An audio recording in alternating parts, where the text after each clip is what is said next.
Olá pessoal, estamos aqui para conversar com Jairo Melo sobre a formação de grupos de investimentos imobiliários. Boa tarde, doutor Jairo. Seja bem-vindo e vamos conversar. Ok, Maurício, muito obrigado pelo convite, é um grande prazer estar aqui, a gente trocar um pouco de experiência sobre essa nossa atuação na área de investimentos imobiliários. Nós formamos sociedades de investimento. Essas sociedades são compostas por investidores que adquirem cotas de uma sociedade para fazer aquisição de áreas. Então, basicamente, essa estruturação jurídica é feita através de advogados, né? Através de um escritório de advocacia. Então, esse é um trabalho de juntar pessoas em sociedades com esse objetivo de fazer investimentos imobiliários. Isso aí é vantajoso? Quais são as vantagens e as garantias de você fazer esse tipo de investimento?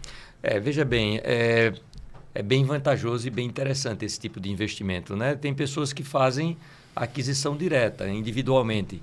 Compram uma determinada área e buscam construtoras para fazer a incorporação daquela área. Certo. Só que tem áreas de diversos valores, né? Então, tem áreas que têm valores bastante expressivos e que muitas vezes essas áreas eram adquiridas unicamente por grandes construtores, grandes investidores, né? No caso, essa estruturação em sociedade é que pessoas, né, como você, como eu... Minimiza o investimento. Exatamente. Na realidade, você divide aquele capital entre várias pessoas, né? Aquele investimento que vai ser feito. Então, você tem uma área que ela pode ter um valor bem expressivo, mas se você se reúne com 5, 6, 10, 20, 50 sócios, né? Então você pode fazer um investimento maior. E a dúvida que se tem, às vezes as pessoas perguntam, dizem, mas eu vou ser sócio com 30, 40, 50 pessoas, né? E para isso é necessário ter o que a gente chama de uma governança jurídica. Ou seja, isso tem que ser muito bem estruturado. Tem que ser formada uma sociedade empresária, tem que ser... CNPJ...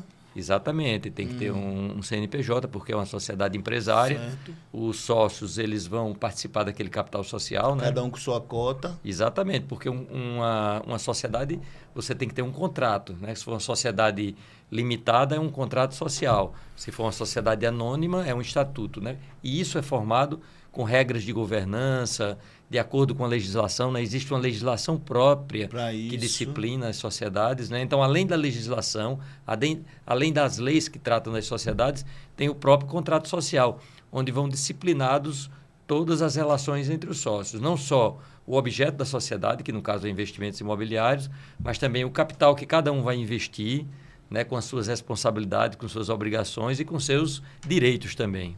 Isso é muito importante e muito vantajoso. Por exemplo, doutor Jairo, você vai comprar uma área lá em Milagres, estou dando exemplo, 10 milhões de reais. E você chama 20 pessoas para fazer parte dessa sociedade. Seria 500 mil para cada, e mais as despesas e alguma despesa assim que possa acontecer. Perfeito. Ou pode ser a pessoa, investir 300 mil, o outro 1 milhão e o outro 2 milhões e assim sucessivamente. Exatamente. Pode fazer assim também? Exatamente. Você deu um exemplo perfeito, Maurício. Né? E a gente sabe que nesse mercado imobiliário, né, tem áreas com valores bastante expressivos e a ideia é essa mesmo. É você reunir pessoas e você... dividir aquele valor, aquele montante investido, né? Imagine você pegar e alocar um recurso, né? E aplicar 5, 6, ou o exemplo que você deu, 10 milhões numa única área. Quando você tem vários sócios, várias pessoas que investem, então você divide aquele capital entre várias pessoas, consequentemente também você divide, como a gente fala no mercado de investimento, né? Ou você coloca todos os ovos numa cesta, se aquela cesta cai e quebra, ou você pega e divide aqueles ovos em várias cestas. Então, a ideia também desse tipo de investimento é que os investidores eles possam alocar uma quantidade de recurso dentro de um investimento, ter sócios, regulamentar a relação entre aqueles sócios e fazer aqueles investimentos dentro de áreas específicas. Muito legal esse tipo de investimento. E também tem a situação seguinte, várias pessoas analisando aquele investimento.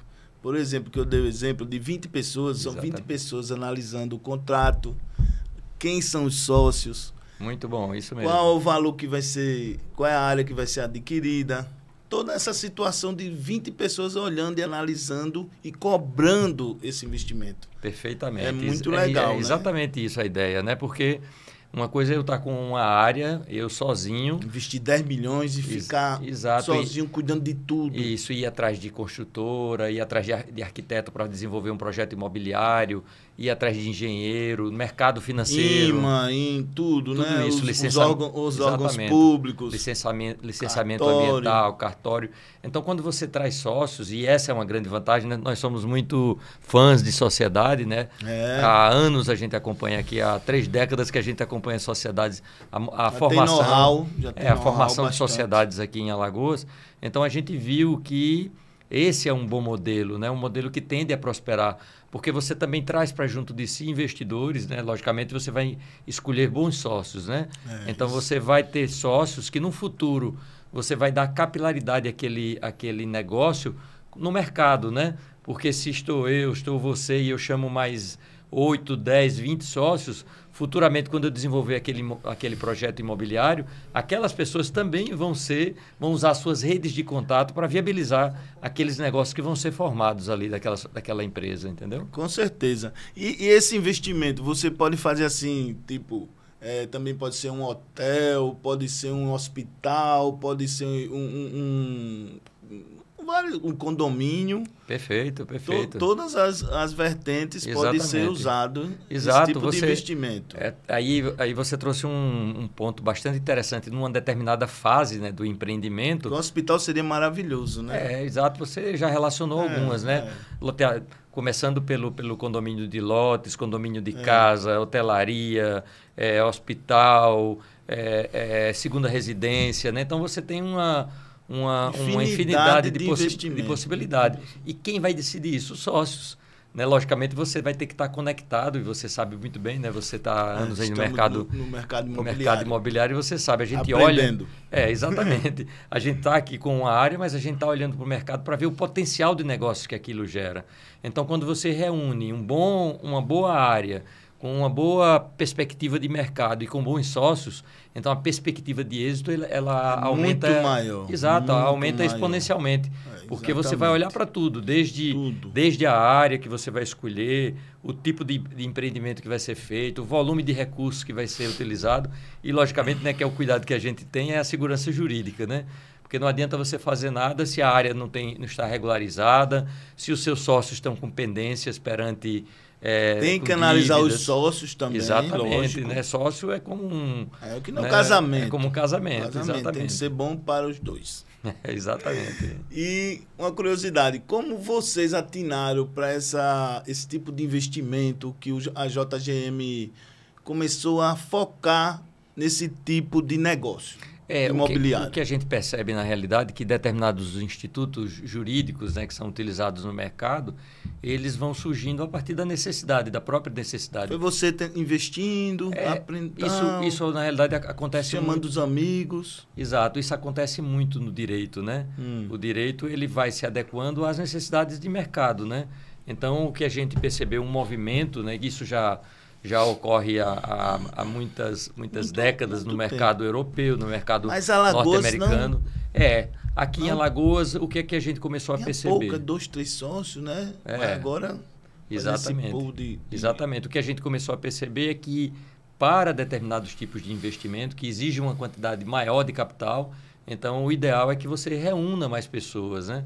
Então, quando você reúne mais pessoas, logicamente você tem uma quantidade maior de capital disponível. E o capital não é só para aquisição da área, né? Porque muitas vezes é muito interessante para o proprietário ele permanecer naquele negócio. Né? Até a construção. Exatamente, porque às vezes o proprietário... E o lucro. Ele quer uma coisa é ele vender a área. E outra coisa é ele incorporar. E outra coisa é ele vender parte da área e ficar como sócio daquele empreendimento. Futuramente, quando for desenvolvido... quer dizer que ele pode vender sua cota... Como eu não entendi. É o seguinte, você tem a propriedade da área. Você tem a propriedade. E você está com aquela área para vender. E os sócios alguns investidores montam a sociedade. E ele continua. Ele vai passar a ser cotista. E aí ele vai definir o percentual dele. Né? Ele pode dizer o seguinte, olha, eu vendo 60% da minha área ou 40% da minha área, e ele fica como cotista. Então, no futuro empreendimento que vai ser feito, ou nos empreendimentos que vão ser feitos. Ou até a venda dessa própria área. Perfeitamente. Ele participa também como investidor e também tendo os resultados sobre aqueles empreendimentos que vão ser desenvolvidos ali. Muito legal. E se você, por exemplo, você investe, aí passa 2 anos e aquele dinheiro investido você quer ter ele de volta? Perfeito. Como é que acontece?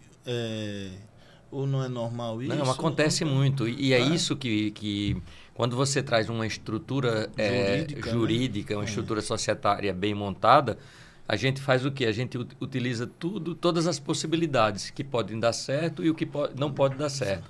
Então, nas cláusulas contratuais que são elaboradas, a gente também prevê a possibilidade daquele investidor cotista, da mesma forma que acontece numa sociedade, por exemplo, na sociedade de negócios imobiliários. Se um determinado sócio deseja se retirar da sociedade, existem critérios para a retirada dele. Normalmente, o sócio oferece a sua cota para os demais sócios ou para a sociedade.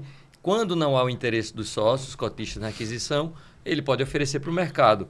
E aí, no próprio instrumento contratual que vai regulamentar, fica ali estabelecido o critério de avaliação do futuro sócio. Exatamente, da Isso cota social. Isso é muito importante, né? Para não entrar, não vou dizer duvidosos, né? Exatamente. Que é muito importante você ter o grupo todo formado homogêneo, pelo menos financeiramente. Exatamente. É isso aí, doutor Jairo. O que você tem mais a dizer sobre esse tipo de investimento? Dê um exemplo, você pode dizer algum investimento que você já fez, ou um grupo, a quantidade de grupo que você já fez, já formou? Nós já participamos de vários grupos aqui de investimento, né, aqui em Alagoas, imóveis rurais, imóveis urbanos, imóveis destinados a fins de condomínio, condomínio horizontal, condomínio vertical. Então, tem várias situações. Sociedades com 2 sócios, sociedades com 60 sócios, né? A maior foi de 60? De 60 cotistas, legal, Aí, os sócios também deliberam se algum daqueles sócios pode adquirir mais de uma cota, né? Porque a ideia de você tornar uma sociedade com vários sócios para esse tipo de investimento é você, como eu disse, capilarizar aqueles direitos e aquelas obrigações, aquelas responsabilidades dividir e os deveres, dividir. Então, é interessante que os sócios mantenham uma certa equiparação entre si na participação societária. Então, eu digo assim, imóveis urbanos, imóveis rurais, né? Nós já estruturamos alguns negócios e são negócios bastante interessantes. Então, é isso, assim... Né, agradeço aqui o seu convite, Maurício, para esse momento. A gente que agradece, e doutor. Sempre que houver necessidade, estou sempre à sua disposição para a gente tocar uma ideia. É um grande prazer. Trato feito, está de portas abertas para você e a JGM, e seja sempre bem-vindo. Tá bom, muito obrigado.